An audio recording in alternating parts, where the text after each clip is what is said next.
Yeah, so I think we can start now. I hope my voice is audible. Yes, sir. Okay, Yes, sir. okay, great. So, yeah, so in the last lecture, we were talking about the origin of the MOS transistor capacitances. Okay, and we discussed, the origin, where they appear, and then also we discussed how to calculate these capacitances. Okay. So we discussed how to calculate these capacitances. So for example, the gate capacitance, so that had a contribution from gate to source overlap and gate to drain overlap, and then gate to channel capacitance or gate to bulk capacitance. So three things were there in calculating the overall gate capacitances.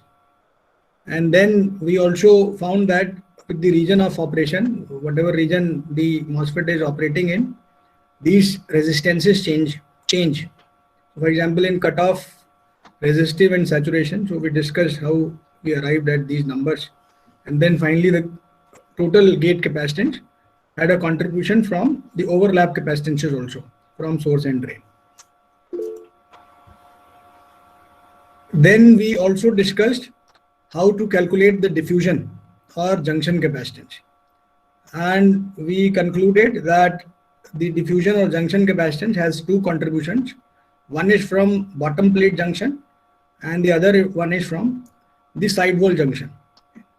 So that can be calculated by, if I know the junction capacitance, I can simply multiply the area of the source or drain to find out the contribution from bottom plate junction. Similarly, if I know the junction sidewall capacitance, then I can multiply it by the perimeter of the drain or source to find out the contribution from sidewall junction. So two things we studied, that is gate capacitance and diffusion capacitance. Okay, now let us try to apply these capacitances and let us try to find out these capacitances in a circuit. So let us apply these into a circuit.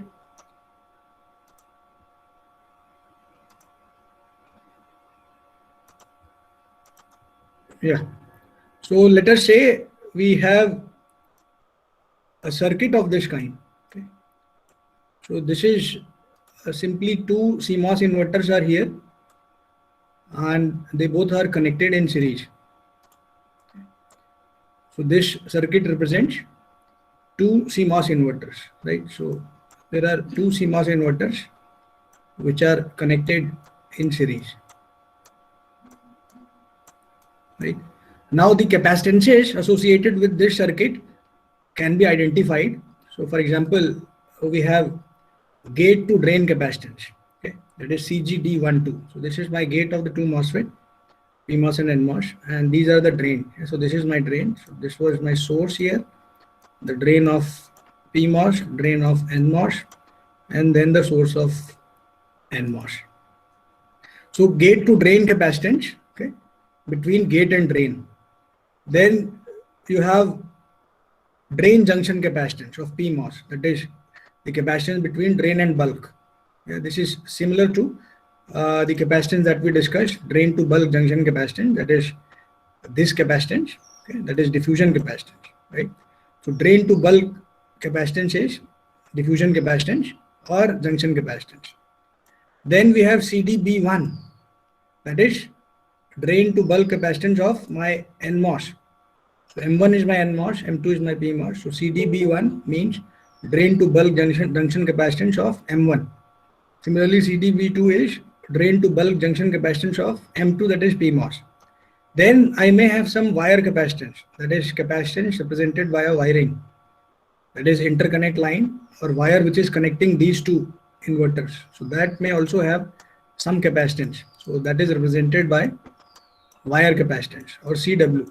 Okay. So we'll understand how to calculate this wire capacitance. So far we haven't talked about how to calculate this wire capacitance, but yes, we'll talk about this later. So let us say we have now the gate to drain capacitances and to drain to bulk or junction capacitances in these two NMOSes. Now we have, this is my fan out load or fan out or load for this gate. So I have fan out capacitances also for this circuit, that is CG4, that is the gate capacitance of my PMOS, and CG3, that is gate capacitance of my NMOS. Now gate capacitance, when I say, so the gate capacitance has a contribution from gate to bulk via channel, then that contribution can come from source side also and drain side also. And then we also have a contribution from gate to source overlap and gate to drain overlap. So three things are there in calculating CG4 and CG3, that is gate capacitance of MOSFET number 3 NMOS and gate capacitance of MOSFET number 4, which is PMOS. So we have to find out, that means all these values, okay, using the same previous concepts that we had discussed in the last lecture. Okay, so that is this CDB and CDB 1 and 2, these are the junction capacitance or depletion region capacitance. CGD gate to drain, CG4 and CG3 also gate capacitances. Okay. Then wire capacitance, we'll find out later on how to calculate this wire capacitance. Okay. Now let us try to find out these values. So first of all, let us try to find out this gate to drain capacitance. Okay. So now this gate to drain capacitance, so maybe let us say I have NMOS over here, or maybe I'll take another screen. So gate to drain, so let's say I have an NMOS over here. So this gate to drain capacitance is appearing here. This is my CGD, okay, CGD or gate to drain capacitance, that is, which is appearing between gate and drain. Okay. Now this capacitance in my CMOS inverter, okay, so if I draw a CMOS inverter again, let's say here, so this is NMOS. So gate to drain capacitance for CMOS inverter, it lies over here, that means between these 2 points, this point and this point, drain, right? So this is my CGD, and this contribution is coming from both MOSFET number 1 and 2. Let's say this is M1 and this is M2. Okay. So CGD is now here, right? This one. Now this CGD, that is gate to drain capacitance, this can be replaced by an equivalent capacitance. In fact, what we call as Miller effect. So Miller effect says if there is a capacitor on which, you know, the two end of which experience equal and opposite transitions. Okay, so if there is a capacitor at whose two ends there is a equal and opposite transition going on, so that capacitor can be replaced by a capacitor to ground which has a value equal to twice this capacitor. Okay, so in this capacitor you will notice that when the input here, so this input when goes from low to high, okay, so when the input here goes from low to high, output goes from high to low, or when the input changes here high to low, the output changes here at this point, the other end of the capacitor, this goes low to high, right? So from low to high, high to low, high to low, this has a transition low to high.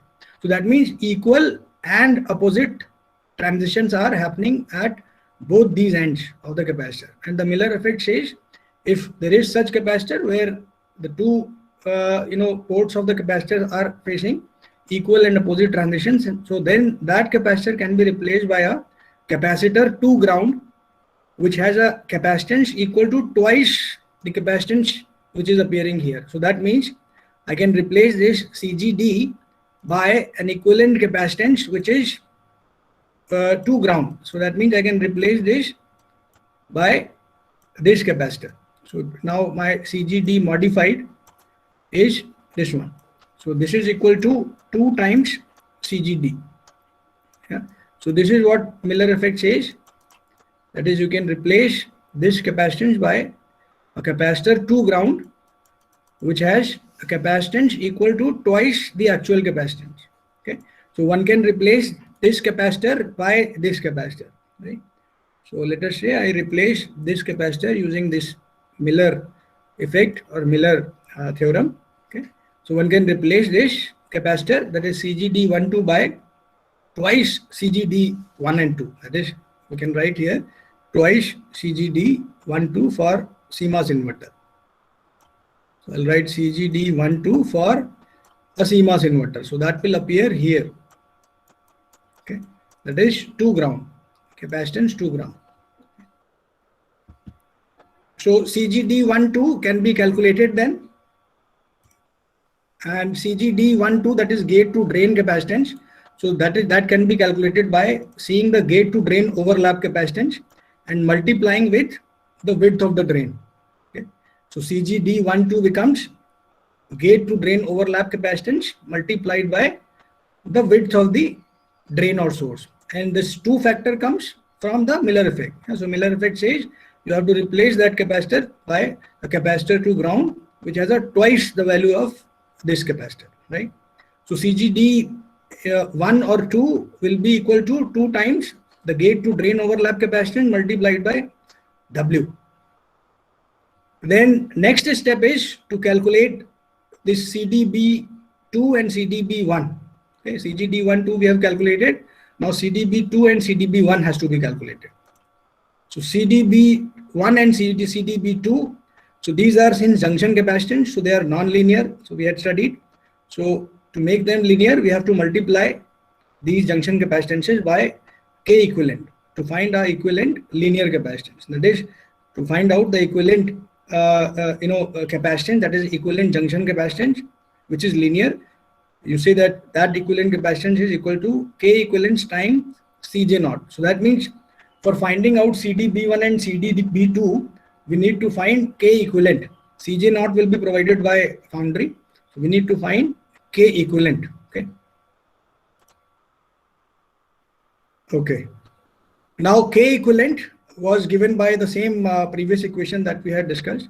So here we have to identify this high and low point. So this is important. So next part, the coming part is important. So please listen it carefully.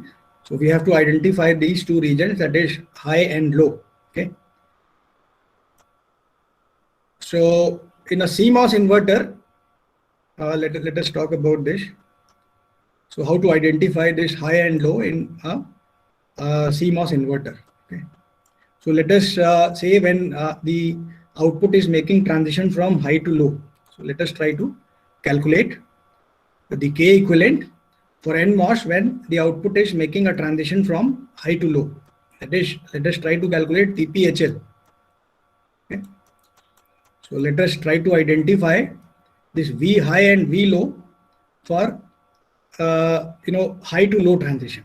Okay, because high and low are 2 regions which we have to identify, and TPHL is calculated at the 50% point, right? That is 50% of the input transition and 50% of the output transition. You mark those 2 points, and then the space between those, the transition, that is input and output 50%. So that is called TPHL, right? TPHL, that is time taken by the output to fall from a high value of VDD to a 50% low value, that is VDD by 2, right? So let me take a screen over here. So if I say high to low transition, that is, let's say high to low transition, high to low transition. So in a CMOS inverter, if we talk about high to low transition, okay. So high to low transition in a CMOS inverter. So this is important part.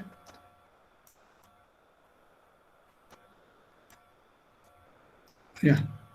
So high to low transition. This is my output. So high to low, we are talking about this transition, high to low. Okay. So high to low, obviously, as I said, high would be VDD, that is, we are talking about VDD to VDD by 2.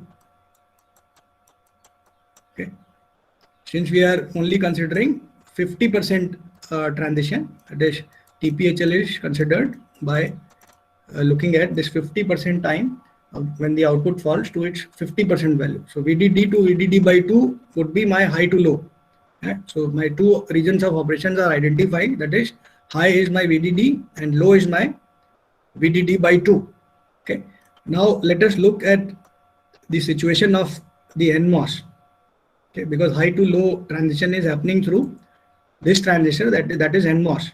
Right. So let us draw NMOS over here once again.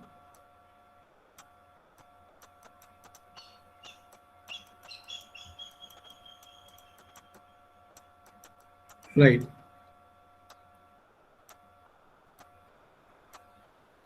So high to low transition, and let us say initially my source was grounded. So source is connected to ground, and the body, so this is also connected to ground. This is source and this is drain. Okay. So here we have drain of my NMOS. So that means all transitions are going at the drain of my NMOS. So this high to low, that is VDD to VDD by 2 transition is going on at my drain. Okay. So let me say that this transition is, let us say VDD. That is, let's say VDD is 2.5 volts. Okay. Let's mark here VDD as 2.5 volts. So that means high to low transition. That is high to low. High to low here means 2.5 volts to 1.25 volts. Right. Now 2.5 volts here means that at drain here plus 2.5 volt is available. Right. At the drain here plus 2.5 volt is available, plus 2.5 volts. Okay. Now with this plus 2.5 volt and considering this P-type, that is body is already connected to ground. So that means this 2.5 volt is appearing across the junction. Yeah, because this is grounded, that is at 0 volts. So the difference between this, that is which is appearing across this junction, that is the drain junction. So that is 2.5 volt and that is reverse bias 2.5 volts, right? So reverse bias to 2.5 volts. Okay. So we say that the diode is reverse bias and the potential that is appearing across drain bulk junction is 2.5 volts. So that means V high now is 2.5 volts. And since it is reverse bias, right? It is not forward bias, it is not a positive bias. It is reverse bias. So always we will consider reverse bias as negative voltage. So V high is 2.5. So since it is a reverse bias, so I'll say V high is minus 2.5 volts, not plus 2.5 volts. Yeah, so this thing you have to digest. Okay, that is whenever the output is making a transition from high to low, and high is my 2.5 volt, that is VDD is 2.5, and 50% is 1.25. So 2.5 to 1.25 volts. So if I write 2.5 volt at drain, so this means it is a reverse bias across, I mean this entire 2.5 volt is appearing across this junction, drain bulk junction. And since it's a reverse bias voltage, so I place minus sign across it, right? So V high is now minus 2.5 volts. Similarly, if I write V low, that is 1.25 volts. Now 1.25 volt is appearing across the drain. Let us forget this. Now 1.25 volt, that is plus 1.25 volt is now appearing across the drain. So again this plus 1.25 volt, that is the reverse bias, it is reverse bias. So since plus is connected to this N type region, so it is again a reverse bias. So we'll call V low is minus 1.25 volt, right? So during high to low transition, my V high region, that is considered as 2.5 volts minus, and V low is considered as minus 1.25 volt. And this V high and V low we will need in K equivalent while calculating the K equivalent. Okay. So for high to low, it is minus 2.5 and minus 1.25. Now what happens in low to high? Okay. So what happens when the output changes from low to high? So let us write here low to high transition. Low to high transition. So for low to high transition, low means obviously 0 and high means, since 50% we are considering, so VDD by 2, that is 1.25 volts. Okay. Now we do the same thing over here. That is, this low and high voltages are appearing at the drain of this MOSFET, right? So low and high voltages are appearing at the drain of this MOSFET. So I again write 0 volt here. Okay, so I apply 0 here. So we had this CMOS inverter.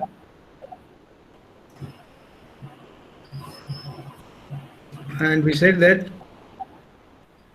the transitions are happening at the output, that is at the drain side. So when we say high to low, and also let us draw NMOS.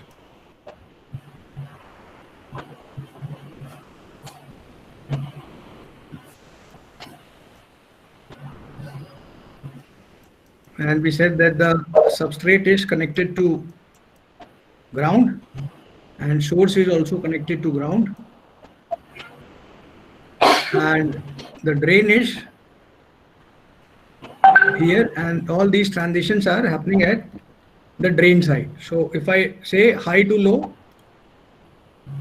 now my VDD is 2.5 volts.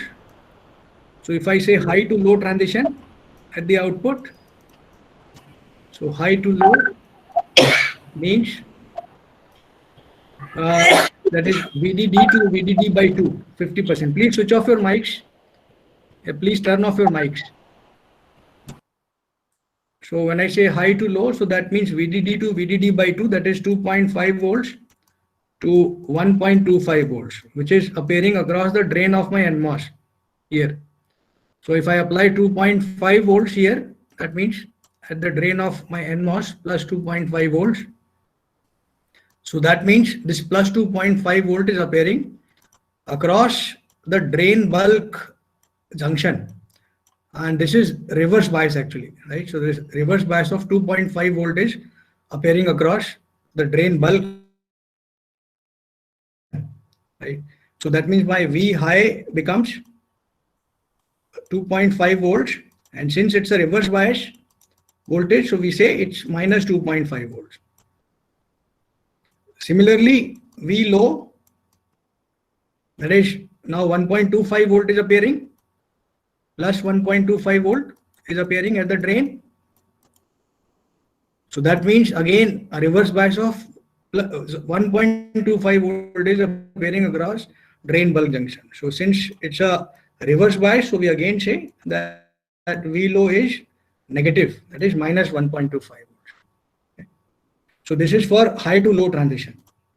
So similarly for low to high transition, we can find out V high and V low. So for low to high transition, so low to high, that means we are concerned with 0 volts to 50% of VDD is VDD by 2, that is 1.25 volts. Okay, so that means I apply a 0 over here.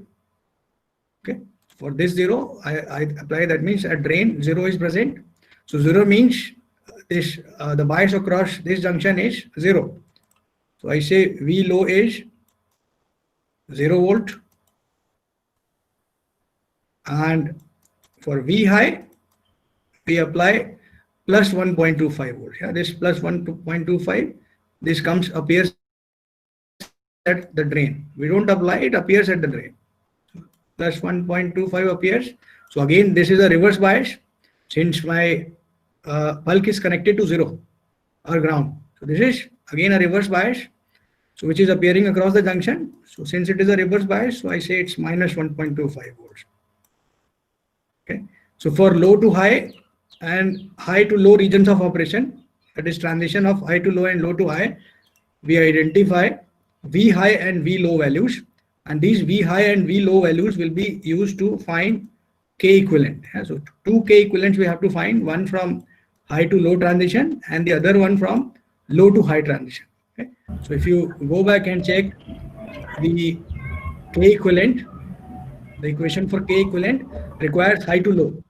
Okay? That is high value, V high and V low. So these V high and V low, we find out for high to low transition also and for low to high transition also. That is when output is transitioning from high to low and when the output is making a transition from low to high. So for both the cases, one has to find V high and V low. And then that means two co-equivalents will be found, right? One for high to low transition and one for low to high transition. So that was for my NMOS. Okay. Now same, CDB2 is appearing across my PMOS. So that means I have to find out the K equivalent for my PMOS also. Okay. So for finding out the K equivalent for PMOS, again we have to consider the same procedure. So let us take another white screen. So now let us say that again, let's say an inverter we have here. Okay, CMOS inverter. Now we are concerned with finding out the K equivalent for PMOS. And for PMOS also, we'll consider the transition which is happening across the output. And those transitions are high to low and low to high. Okay. Okay. So high to low transition. Let us first of all draw the PMOS structure. So in PMOS, you have a N-type substrate and the drain and source diffusion regions are your P plus type. Okay. So I say P plus here and P plus also, heavily doped P-type regions. Okay. And in PMOS, the substrate is connected to VDD, that is plus 2.5 volts. Okay. And source, let us say, it is again connected to ground. And the output transition, that is high to low. So those are happening across the drain. Because this is my drain of my PMOS here and drain of my NMOS. So now we are concerned with finding out the K equivalent value for PMOS. So yeah, so let us say when the output is making a transition from high to low. Okay, let us say when the output is making a transition from high to low. So output is making a transition from high to low. So that means high is again a VDD, that is 2.5 volts. So high is, that means 2.5 volts here. To low is 50%, that is 1.25 volts. Yeah, please. Sir, why you have given the body terminal as 2.5 volt here? Yeah, because body of or bulk of PMOS is always connected to the most positive supply to reduce that body effect. And in NMOS, it is connected to the most negative supply or ground. Okay, sir. Okay. So for high to low, that is 2.5 to 1.25. These 2.5 and 1.25 are again appearing at the drain of my PMOS, right? So let us apply one by one here. Let's say it's 2.5 volts first, plus 2.5 volts. Okay. I'll write plus here, plus 2.5 volts.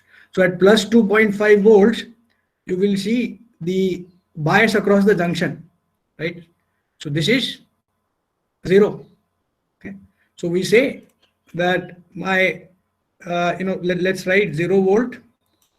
Okay. And let's call this as V low. Okay. Now when we apply 1.25 volts, next is 1.25. So let us say now the drain is at 1.25 volts. So at 1.25 volts, the total reverse bias, this is again reverse bias because N is more positive than P side. So N side is 2.5 volt potential and P side we have a potential of 1.25 volt. So that means it is at again reverse bias, and the amount of reverse bias that will appear across the junction is 2.5 minus 1.25, that is 1.25 volts of reverse bias is appearing across the junction. Okay, so that means my V high becomes 1.25 volts, and since it is a reverse bias, so I say minus. Okay, so V low and high. In fact, I should have written it here. V low. Let me write here V low. So this is 0 volt now, and V high is minus 1.25 volts. Okay. Now similarly, we will find V high and V low for low to high transition. Okay. This was for high to low. Now for low to high transition, we'll have to find out similarly V high and low, that is regions of operation, these two regions of operation. So low to high, let's say. So when the transition is happening from low to high at the output, okay, the output is having a transition from low to high, right? Low to high means that is it is charging via PMOS. Okay.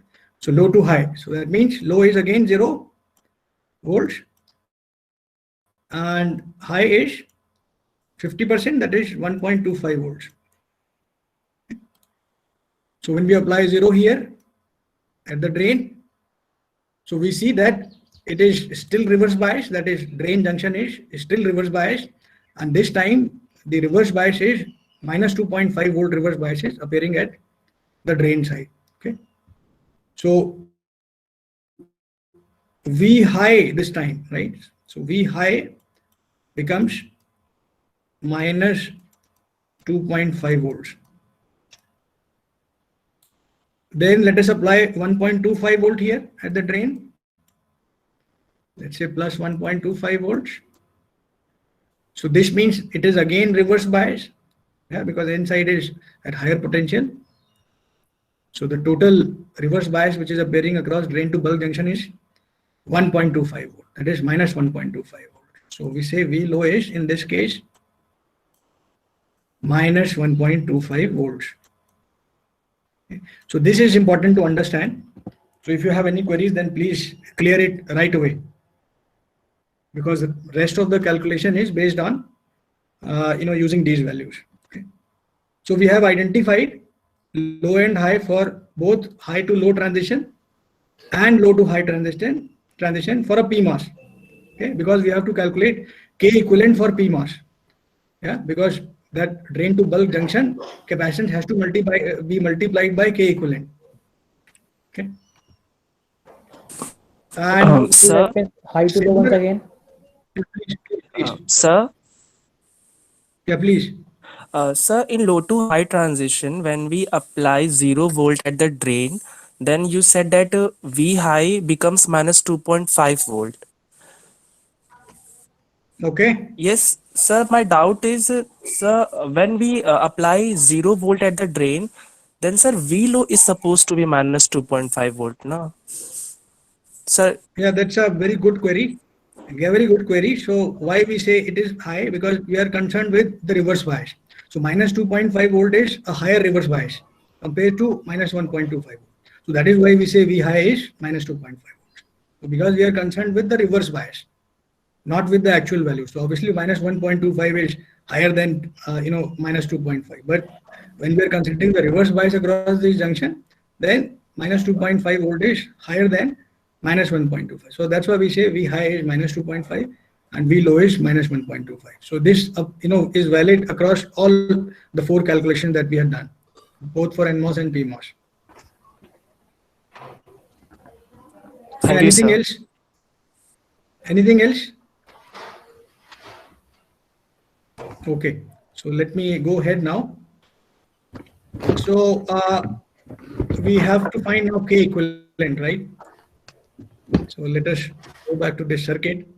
So for finding K equivalent, you will use these parameters, okay? Because K equivalent needs this phi naught, that is built-in potential also.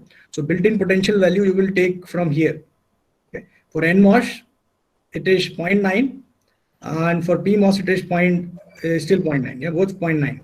Okay. Now you have to find K equivalent for both the bottom plate junction and the sidewall junction, right? So two K equivalents you have to find. That is K equivalent for bottom plate junction and for sidewall junction.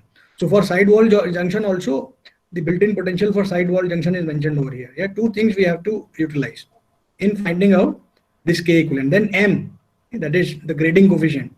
So that also for NMOS, this is 0.5 for, while calculating the K equivalent for the bottom plate junction. While calculating the K equivalent for sidewall junction, you will use 0.544 as M.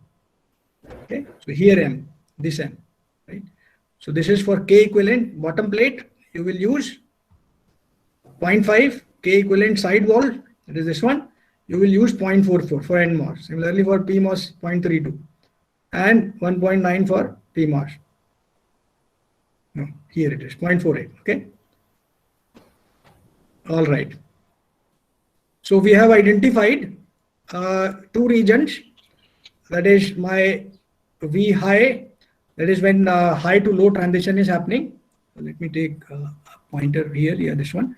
So when high to low transition is happening, so we identify for NMOS. Yeah, this is for first NMOS. Let us say for NMOS we want to calculate K equivalent using this equation. So for NMOS, for high to low transition, we identified V high as minus 2.5 volts and V low as minus 1.25 volts. Two things we had identified for high to low. So K equivalent we calculate, okay, for high to low transition using this equation. All right. So let us calculate this K equivalent using this equation. Okay. So K equivalent is minus phi naught to the power M. So for NMOS, what is phi naught? So phi naught, that is built-in potential for NMOS, is 0.9. Okay. And grading coefficient is 0.5. Okay. So that means phi naught to the power M becomes, let me write here, I'm calculating here. So this becomes minus 0.9 to the power 0.5. Okay. Divided by V high minus V low. So V high is minus 2.5 and V low is minus 1.25 volts. So this becomes V high minus V low becomes minus 1.25 volts, right? So this becomes, let me write completely here first of all.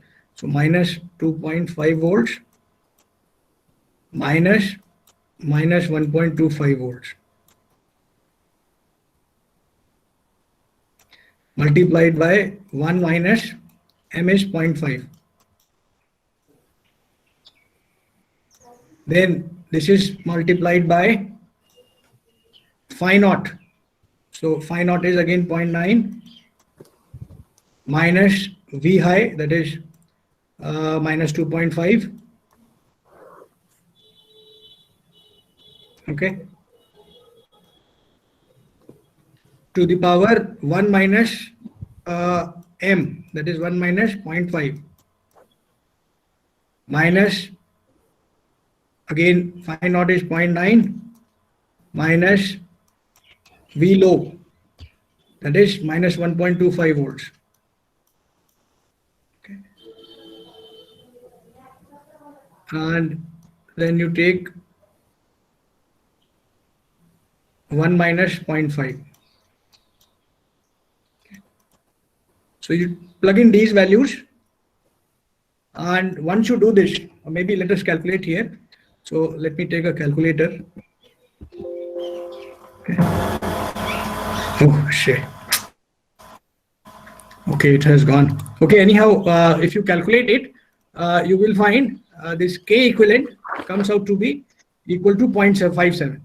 If you plug in all these values, you will find K equivalent as 0.57. Similarly, K equivalent sidewall. So again, you will put these values from this table. That is for K equivalent sidewall, you will put sidewall M, that is this factor, that is for NMOS 0.44, and built-in potential of sidewall, you will put 0.9. Okay. So the same has been mentioned here, M as 0.44 and built-in potential 0.9. Plug in here, you will find K equivalent sidewall as 0.61. Okay. Similarly, for low to high transition. So for low to high transition, V low is 0 volt and V high is minus 1.25 volts. Okay. And then you also plug in these values. That is, for calculating K equivalent, M for PMOS is 0.5 and phi naught is 0.9.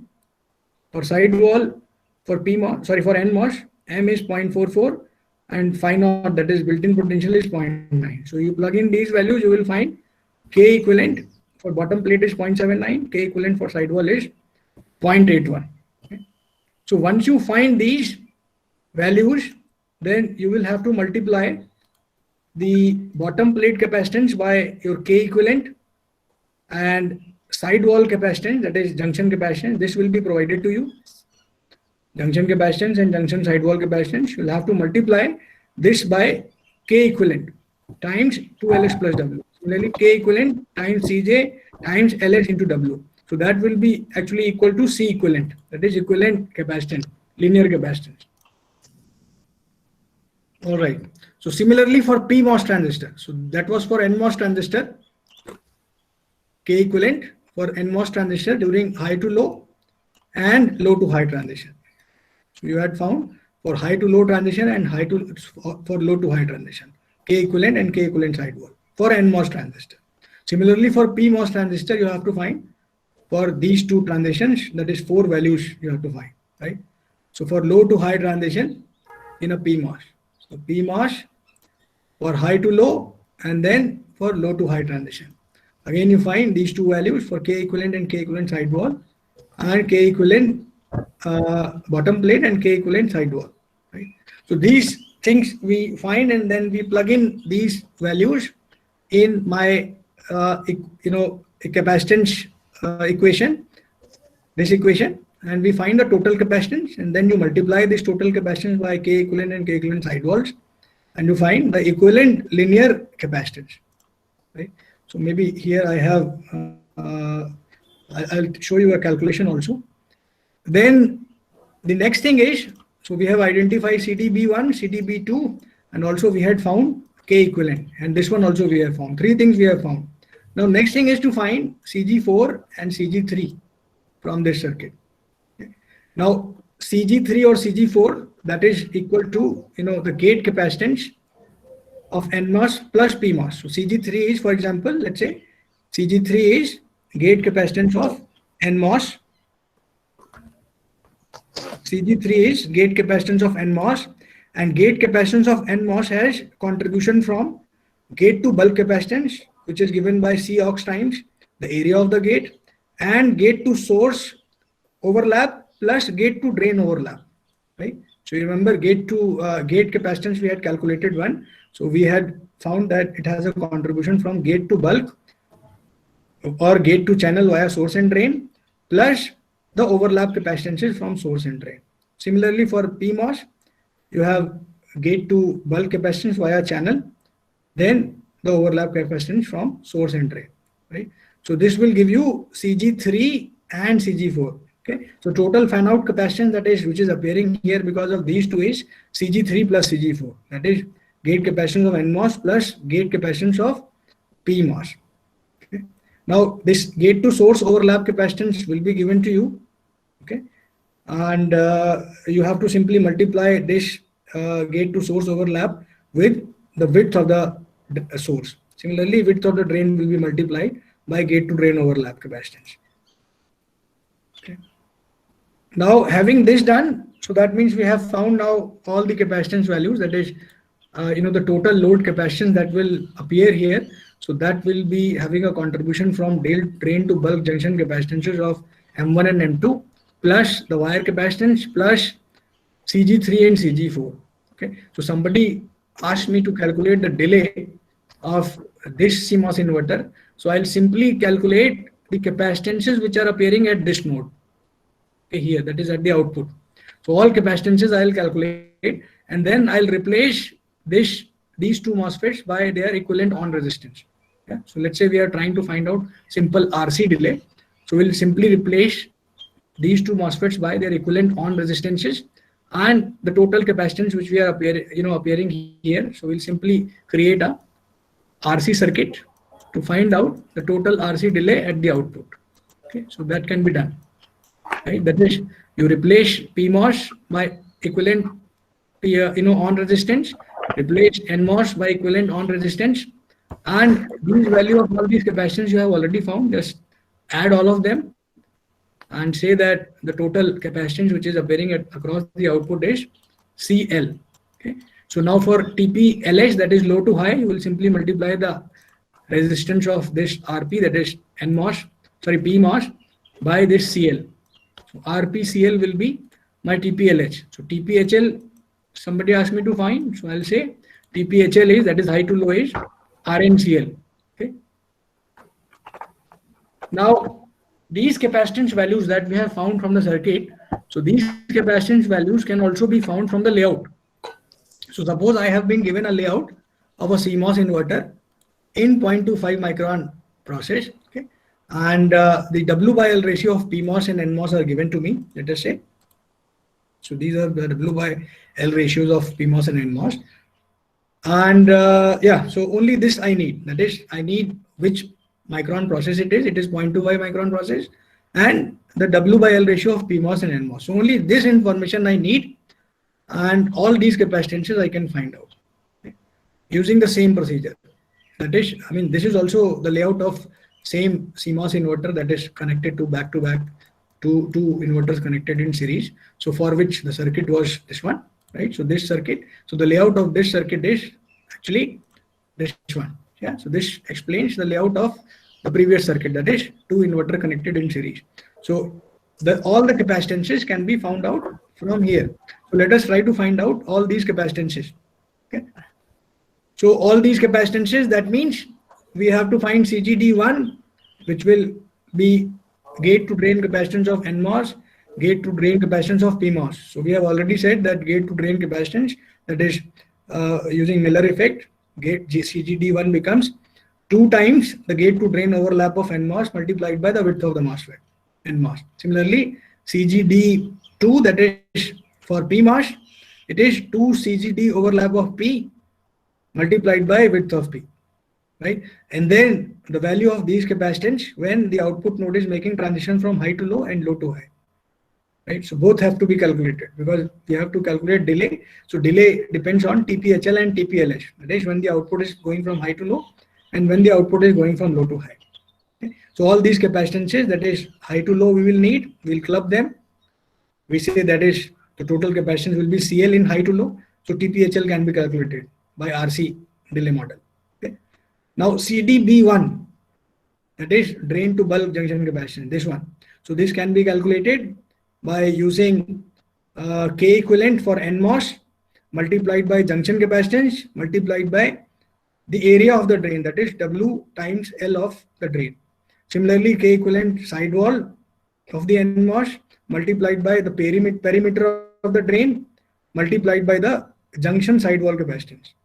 Similarly, CDB2 can be found by using the same previous equation, that is K equivalent of PMOS, which we have already found, and these values we have found for both high to low and low to high, right?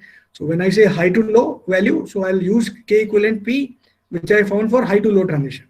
So when I'm calculating value of this capacitance for low to high transition, I'll utilize K equivalent P for low to high, which we calculated for low to high transition, right? Similarly, CG3 and CG4.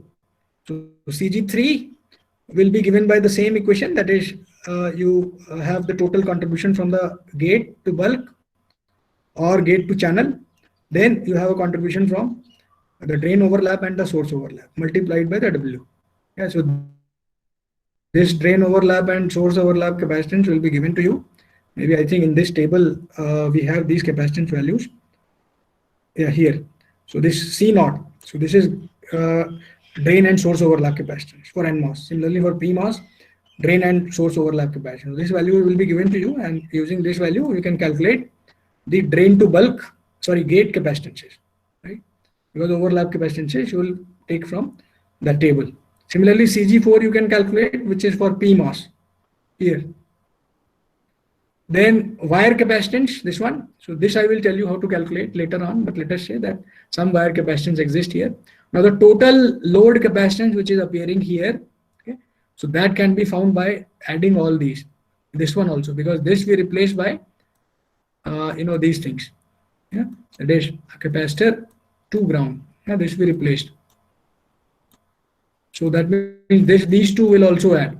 So all these will add. That is this capacitance CGD12, CGB12, C the wire CG3 and CG4. So all these will add up, and we'll replace all these by a equivalent load capacitance, which will appear here. Okay, CL. Okay. So my inverter will have at the output an equivalent load capacitance, which will have a contribution from all these capacitances. So I can find out the delay of my CMOS inverter by simply saying that RC delay, finding out the RC delay. So this is Rn, that is equivalent on resistance. We had seen how to calculate the equivalent on resistance of NMOS and PMOS. This is PMOS and this is NMOS. So we'll utilize same R equivalent resistance for NMOS and PMOS and multiplied by C to find out the RC delay. Okay. To find out now, from the layout we have to find these values. So obviously we'll have to identify width of the MOSFET from the layout. Okay. So from the layout, if I try to find the width of the MOSFET, so what would be the width of the MOSFET? Let's say we are concerned about NMOS. Okay, so NMOS is at the bottom here. Yeah, this portion is NMOS. This is my gate of NMOS. Okay, and on this side of the gate, drain is there, and this side source. Similarly, this is my PMOS, and this is my gate of PMOS. So on this side, I have source of my PMOS. This entire is source, and this entire is the drain of my PMOS. So if I am supposed to find out the width of my NMOS, okay, so what would be the width of my NMOS? So this is the channel length. Okay, so this would be the width of my NMOS, this much. Okay. So how much is this? So contact is 2 lambda by 2 lambda. So this means this is 2 lambda, and the spacing between the contact and metal, so that should be minimum 1 lambda. So that means this is 2 lambda from here to here and plus 1 lambda. That is 3 lambda, right? So width is shown over here 3 lambda. Okay. And lambda is 0.25 by 2. Okay. So you multiply 3 by 0.25 by 2. Okay. So let us multiply 3 by this lambda. So let me take a calculator here and multiply 3 by 0.25 by 2. So 0.25 by 2 is this much, and multiplied by 3. So this is 0.375. So that means width of my MOSFET is 0.375 microns. Okay. So which is being mentioned over here in this table. So width is being mentioned over here as 0.375 microns for NMOS. Let me take a pointer here. So width is 0.375 micron mentioned. So similarly, you can calculate the width of your PMOS in microns. Okay. Similarly, you can find out the drain area. Okay. Let us try to find out the drain area of this NMOS, okay, from the layout. So the drain area of the NMOS. So drain is which side? So this is my drain. I mean this portion. So this portion is my drain. This is the contact to the drain, active contact. Yeah, this portion is entire my drain. So maybe I'll mark here. So this portion entire is my drain. Drain of my NMOS. So what is the area of the drain in this case? So this from here to here, it is 3 lambda width of the transistor, okay, and plus 1 lambda. So that means this is 4 lambda. So that means this dimension is 4 lambda. Okay. So this is also 4 lambda from here to here, and this is also 4 lambda because this is 2 by 2 and plus 1 and plus 1. So this is also 4 lambda. Okay. So 4 cross 4, that is 16 lambda square. Right, 16 lambda square from only this region. That is this region, this one, 16 lambda square area. And then we also have at the bottom this one, this area. So the area of this is how much? So this is 3 and this is 1.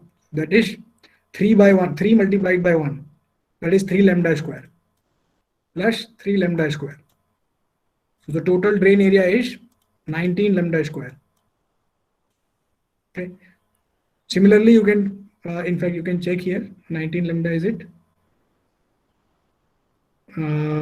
Here.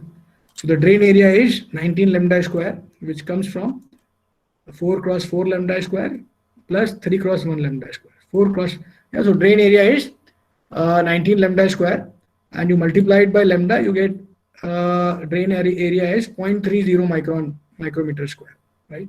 So you will utilize this drain area where? You will utilize this drain area in calculating the drain to bulk junction capacitance of NMOS here, this one, right? Similarly, perimeter of the drain can be found. Okay? Similarly, the area of the PMOS can be found. Okay? So all these values you will find, Wn can be found. So I have already shown by an example how the width of the MOSFET can be found and how the drain area or perimeter of the drain can be found, right? So you plug in these values and find out finally the capacitances, all these capacitances from the layout. Okay. So once you do that, you will get these values. Okay. And when you add them, you will get for high to low, it is 6.1 femtofarad total load capacitance, and for low to high, it is 6.0 femtofarad. Okay. And then one has to also find the R equivalent for PMOS and NMOS, right? So for finding R equivalent, you will utilize this table. We had seen this table earlier, and since we are working at VDD of 2.5 volts, so we'll utilize this column. So for NMOS, the R equivalent is 13 kilo ohms, okay? And this is for W by L of 1. So if you want to find out for a higher W by L, you have to divide this by the W by L. So W by L of NMOS is how much here in this problem? W by L of NMOS is 3 by 2, that is 1.5. W by L of N is 1.5. So for finding out the equivalent resistance of this NMOS, you will have to divide this resistance, that is 13 here, 13 by 1.5. So this will give you equivalent on resistance of the NMOS which is present in the layout, right? Because you have, for a larger device, you have to divide this R equivalent which is appearing in the table by W by L. So W by L of my MOSFET in the layout is 1.5. So I have to divide this 13 kilo ohm by 1.5. Okay. So that will be my on resistance of NMOS. Okay. So NMOS on resistance is 13 by 1.5. So TPHL, if I want to calculate, so I'll have to multiply R by the C, and CL is for high to low 6.1 femtofarad from this table. For high to low, CL is the total load capacitance is 6.1 femtofarad. Okay. So for calculating the delay TPHL, you will multiply the R equivalent, that is this number, by 6.1 femtofarad. Okay. And how this TPHL 11.69 RC comes, let us take another white screen, maybe 2 minutes I'll take. As I said, that you replace this on resistances by equivalent on resistance of your PMOS and NMOS. Okay. And then you also have a CL over here, total load capacitance. So this problem becomes a problem of simple, RC first order circuit, right? So you have to find, let's say, so TPHL or maybe TPLH, you will arrive at this circuit, that is TPLH, you will find this way through PMOS, and TPHL you will find this way through your NMOS. So this is TPHL. Okay. So in both the cases, you have a first order RC circuit, right?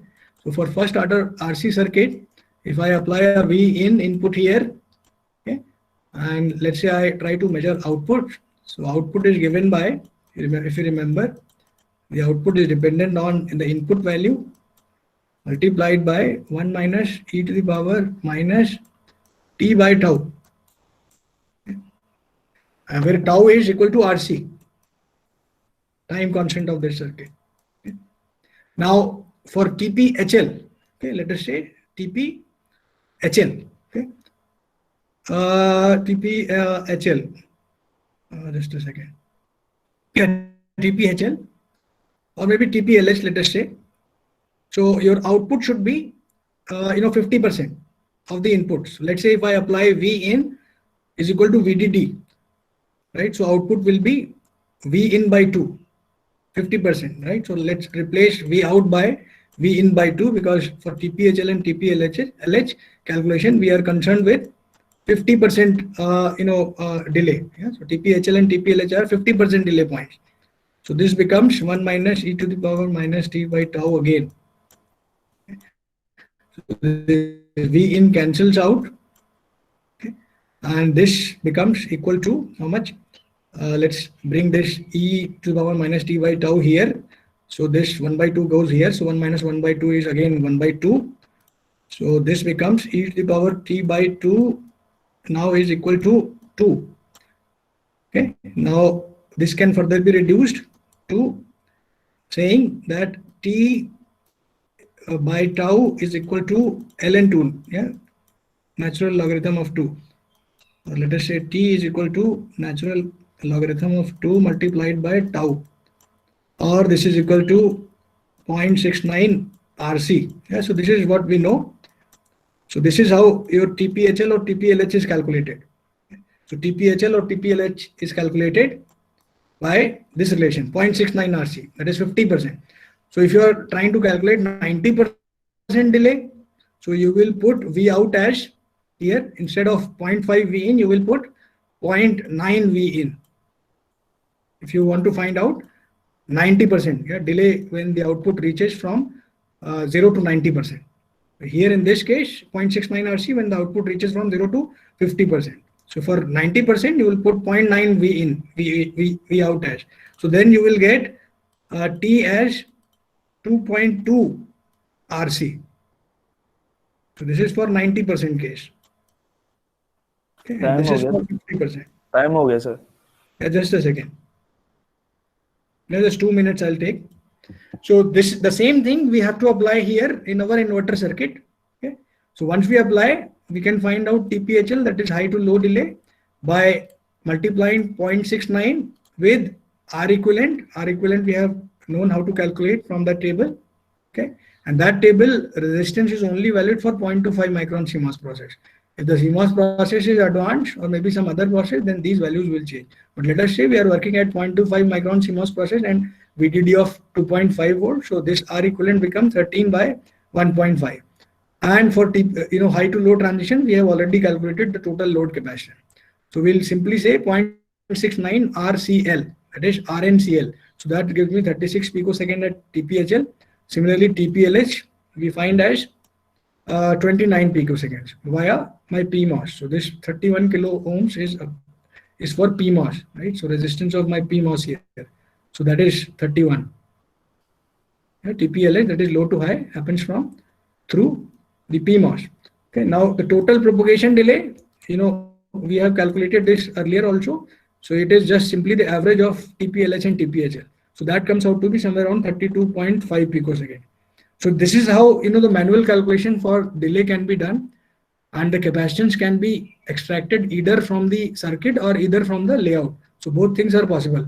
Now the same circuit, if you try to simulate, right? So you will find that the high to low and low to high transition values are coming as 39.9 picoseconds and 31.1 picoseconds. So manual approximations are almost near these values. Yeah, so 39.9 here simulation, manual gives 36 picoseconds. Similarly, 31.7 picoseconds here TPLH simulation gives, manual gives 29 picoseconds. So manual results are good considering many simplifications. Okay, you don't need SPICE simulation software here, but yes, manually things can also be done, and this is almost accurate. Yeah, not very accurate, but yes, somewhat close to the simulation values. Okay. Now this would be our next assignment. I'll stop within 2 minutes. So in this assignment, you have to find out the values of all those capacitances that we discussed, And here you will multiply each dimension in the layout by, let us say 2, not 4. Okay, you'll multiply each dimension in the layout by 2. That is, except channel length. Right? Channel length will remain 2 lambda, but width, for example, 9 lambda is the width over here. So this 9 lambda can be now multiplied by 2, so it can become 18 lambda. Right? 9 multiplied by 2. Similarly, for width of this PMOS, 3 lambda multiplied by 2, 6 lambda. Similarly, drain area will be multiplied by 2. Source area will be multiplied by 2. Or multiplication, that is all dimensions you will multiply by 2 and find out the capacitances, all capacitances appearing in this circuit, and then find out the delay, as we have been taught today in the class. Okay. So I'll end up here, and if you have any queries, then maybe you can ask. Sir, Yeah, please. sir, can you tell what does the K equivalent signifies? Like we have calculated from high transition to low transition. What do we? Yeah, so K equivalent is for linearizing the non-linear junction capacitances. So junction capacitances, they vary with the applied bias. So you want to linearize them in a particular region. That is, you want to make their values fixed or constant for a particular region, so that manual analysis can be easily done. So for that, you arrive at a multiplication factor which is called K equivalent. So that K equivalent has to be multiplied with the junction capacitance to find out the equivalent junction capacitance, which is linear, which remains fixed for a particular region of operation. That is high to low or low to high. Okay, sir, sir, is it used for DB only, DB1 or DB2, like in other capacity? Yes, no, not in other. capacitances? DB, DB2 are junction capacitances, so not in other. So only junction capacitances or diffusion capacitance. Yeah, junction or diffusion both are same. So it is only used for multiplying with the DB thing, that is DB1, DB2, that is drain to bulk capacitance, or junction capacitance or diffusion capacitance. Only one capacitance has to be multiplied. For linearizing. Yeah, for linearizing, so that they become constant for a particular region of operation. Okay, sir. High to Thank low. you. Yeah. Thank Is anything else, please? Hello. Yeah, please. So can you share the PPT maybe? I had some doubts in the layout. So you want the layout PPT or today's PPT? The layout PPT, if you can show it. The way you calculated the length. So length is something that we calculate from source to drain, but I think you calculated it just for the polysilicon layer. So shall I show it again? Yeah, can you show it? Yeah, please. I'll definitely show. Just wait.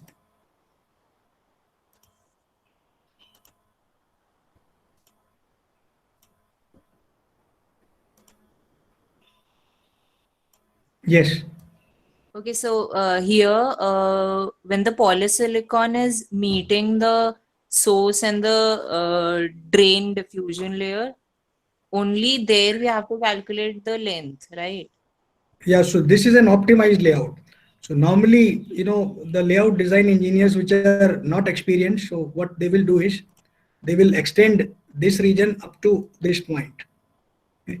Now in this case, the width of the transistor is large. That is, it is now 4 lambda instead of 3 lambda. Correct. Okay, so this is an optimization technique which you will learn, while doing this course. Maybe once you draw the layouts of other circuits also, you will learn how to optimize. So this is an optimization technique. Otherwise, beginner will obviously, draw the width as this much only, right? So one can optimize this. So this region is only considered now as width, because this is for drain diffusion contacts. So because the contact size is 2 lambda by 2 lambda, and you have to keep a spacing of 1 lambda by 1 lambda around the contact. So that is why this area has increased. Otherwise, it would have been only this much. So wherever the polysilicon layer is meeting the junction, only there will calculate the W and the L. Correct. So W will be only considered where this is meeting the junction, that is polysilicon, not anywhere else. Maybe this can be further increased to this much. So this does not mean that width of the MOSFET is increased. Width of the MOSFET is only considered right next to the polysilicon. That is this point. Okay. Also, I had one more doubt. This is the ground terminal that we have. Okay. we have two metal contacts there, right? Yeah, two metal contacts. Correct. So what is that for? मतलब एक ही चाहिए ना basically NMOS का अगर अपन Yeah, definitely you need only one contact, but again, if you have one contact only, so contact resistance is very high. So if you have more or multiple contacts, then the contact resistance can be brought down. Yeah, so contact resistance of like, let's say 100 ohm normally is a contact resistance of one contact. So if you have two contacts, so these two resistances are in parallel. Now the total contact resistance is 50 ohms. So by having multiple contacts, for example, 4 contacts over here, right? So one contact would have resulted in 100 ohm resistance for contact resistance. So that contact resistance will be now a part of your drain or source diffusion area. That is drain resistance, series drain resistance or series source resistance. But now you have brought down this source resistance or drain resistance due to contact resistance by a factor of 4. So one contact resistance has a resistance of let's say 100, so 4 has 25 because all are considered in parallel. So this is again one of the optimization techniques for minimizing the contact resistance. Okay, ठीक है. Yeah. Thank you. Anything else, please? Sir, Yeah. sir, I didn't understand why you took output at 50% to calculate propagation delay from high to low. So that propagation delay is calculated at TPHL and TPLH. These are calculated at 50% points only, right? So Okay. 90% points are also calculated. I mean, you can calculate at 90% also. So that will be now 2.2 RC. So, but let us say we are interested only in this 50% times, right? That is VDD to VDD by 2. So TP, Sir. that is propagation delay. Yeah, please. Sir, but in actually when we did SPICE simulations, what we did is like we took time of input at 50% and time of output at 50% and we took the difference of both. So that is what is being done here also. But here we are only calculating time at which output is becoming 50%. No, we are not calculating time. We are Okay. only calculating high and low voltages, that is 50% transition, output 50% transition, that is from VDD to VDD by 2 or 0 to VDD by 2. So 50% transitions, not times. Okay, sir. Okay. Anything else?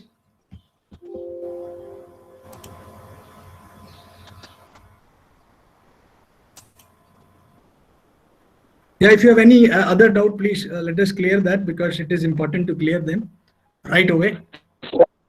Sir, in NMOS, we taken the low to high and high to low also, na, sir.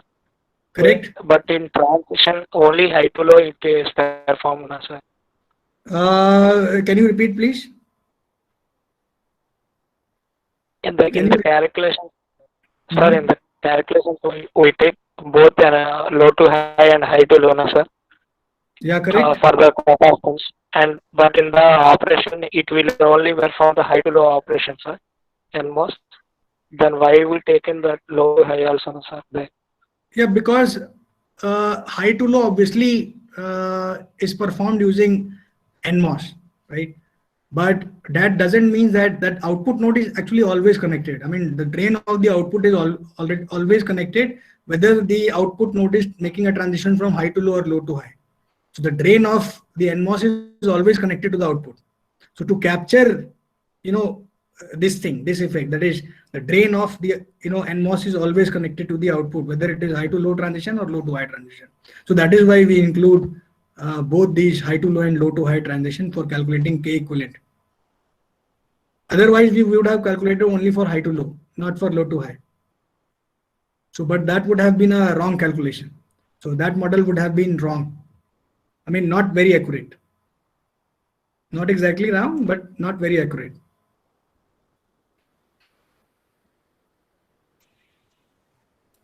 Sir, I have another doubt, sir. Yeah, please. Sir, yeah, when the two inverters that are connected initially in the circuit, sir, for one inverter, you took gate to drain capacitance, sir, for Okay. the first one. Okay. But for the second one, you took only gate capacitance. Why so? No, gate to drain. DC. So gate to drain has a contribution from gate and the overlaps, right? Okay, okay, sir. Gate to drain means it has a contribution from both gate and the overlaps of drain and source. Okay, sir. Anything else?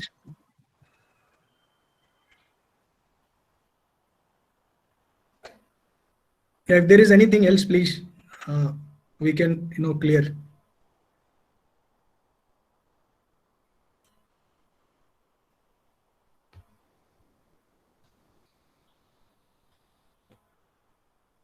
So if there is nothing left, I mean, no more queries, then maybe we can end the class today. Okay. So we'll meet tomorrow then.